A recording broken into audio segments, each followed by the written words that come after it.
Right, today we're going to have a look at this, the Honor View20. And the big thing about this is the fact that it's got a little camera on the display, or in the display itself. You see there in the top left corner.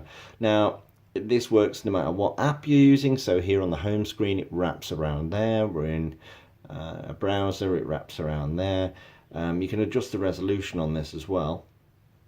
If I switch to the right screen, and you can basically tweak it down so that it doesn't use so much battery power.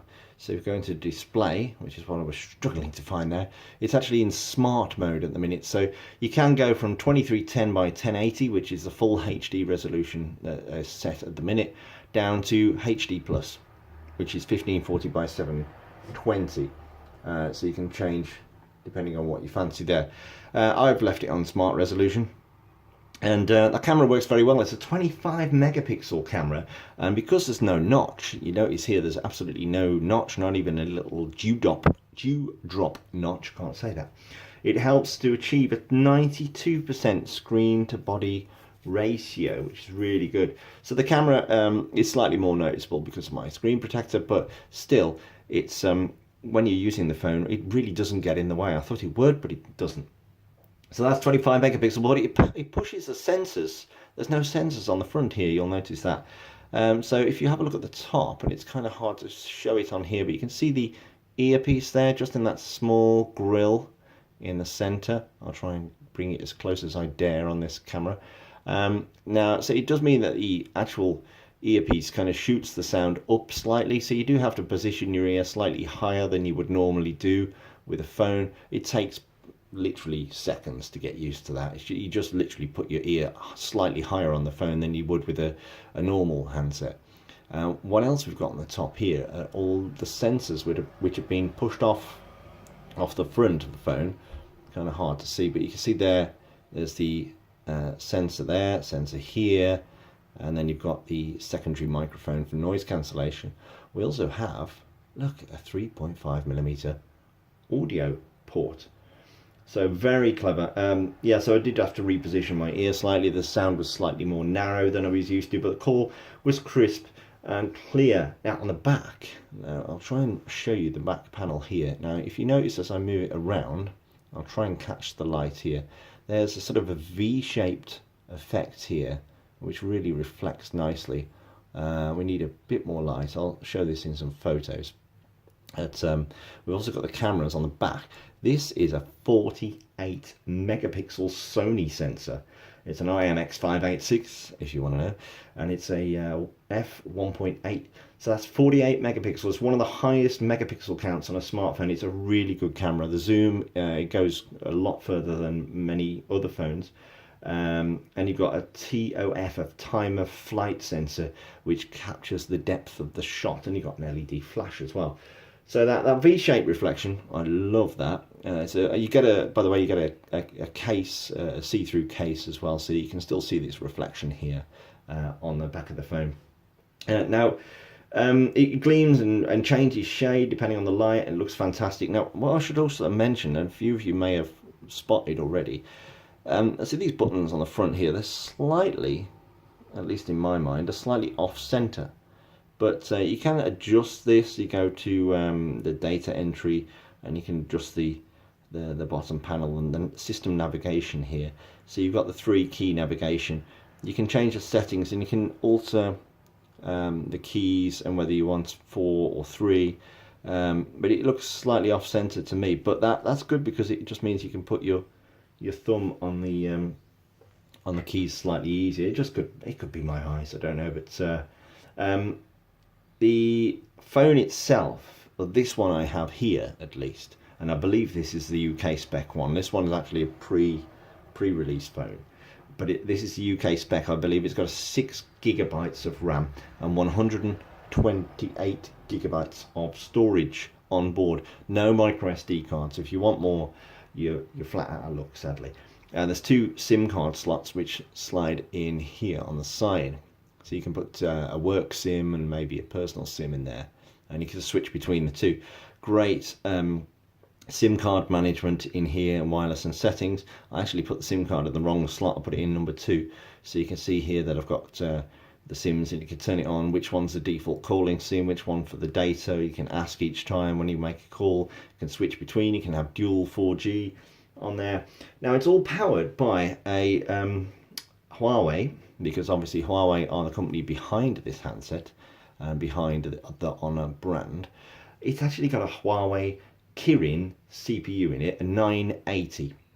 Now the 980 is the same one, I believe, that's in the Huawei Mate 20 Pro. So it's got two 2.6 gigahertz cores, two 1.92 gigahertz cores, and four 1.8 gigahertz cores, plus a Mali G76 MP10 GPU. So it basically, just read the word fast. It's going to be very quick. You can see there, by the way, I can make the screen smaller if you want to, if you're using your thumb, you can actually reduce the size of the screen. You can add in widgets and stuff like that. You've got all the Huawei bits in here, because you may remember, if you've got a Huawei phone, you'll see something called EMUI or EMUI 9. Here on the Honor phone, it's been slightly rebranded and it's called the Magic UI. But the Magic UI is basically the if I go into here, so it's called the Magic UI. It's basically the EMUI Huawei interface, but with a slightly different brand. So it's called Magic instead of EMUI. So yeah, you get extra bits like themes here. You can go into themes, and if you've got an account, you can log into there. You can switch the way the phone looks very easily indeed, and it keeps it all in a similar theme, so you don't end up with a disjointed look to the phone. You can add your own wallpapers, obviously, and tweak the text styles. I need to get my teeth in. One thing I also noticed, which was quite cool, down here in the settings, and this is something that a lot of iPhones, or pretty much all iPhones I think, have got, is digital balance. And it actually tells you how much you've used your phone, how much screen time you've had today, what you've basically been using the most. I've been using Twitter, Chrome, and YouTube. You can set the phone to be your personal phone or your child's phone, and you can set the amount of daily screen time allowed and how much they can use certain apps and when bedtime is, so it shuts down. This is all handled by a pin which you need to put in. I'm just going to do that off screen. I don't know why, because it doesn't really matter. It's specific to this phone. But you can set when bedtime is, so you can say, right, bedtime is at 9 o'clock and you can't use the phone.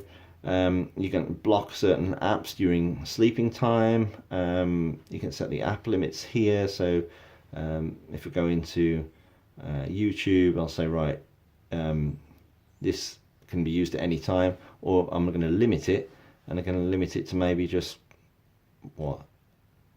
let's say 10 minutes a day, and then it'll only get used. Now it looks like there is some sort of remote management. However, this is a pre-release phone, and when I clicked on the remote management, it went to a Chinese version of the website and I couldn't really do it. So yeah, it'd be good if I could remotely manage, if the son or daughter came up and said, hey, it's locked off and can I have 10 more minutes please, just to finish something. If you could remotely manage that, that'd be great. But at the minute you have to actually put in your PIN number and then unlock it. Now this is powered by a 4,000 milliamp hour battery, really good. It lasts for ages. The Huawei battery management, which is embedded deeply within this this phone, means that the battery lasts for a long time. I've been using this since I got up at 7 this morning, unlocked, and it's 92% still. So what else you got? Bluetooth version 5. You got NFC for those debit card payments, credit card payments.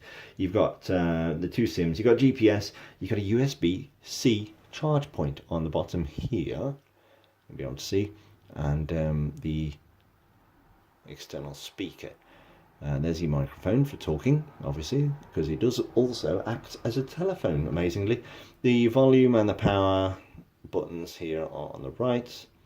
Fairly understated, but easy to locate. It's a rounded aluminium chassis with a glass front and that cool reflective back, which works really good in bright lights. I'll see if I can just show you a bit more, maybe. There you go. You can just see that fingerprint sensor on the back here for unlocking quickly. It just fits in just the right place. It's got an AI camera technology here, which I'll just show you a bit about the camera. You can turn that on and it will tell you a bit about what the AI photography is.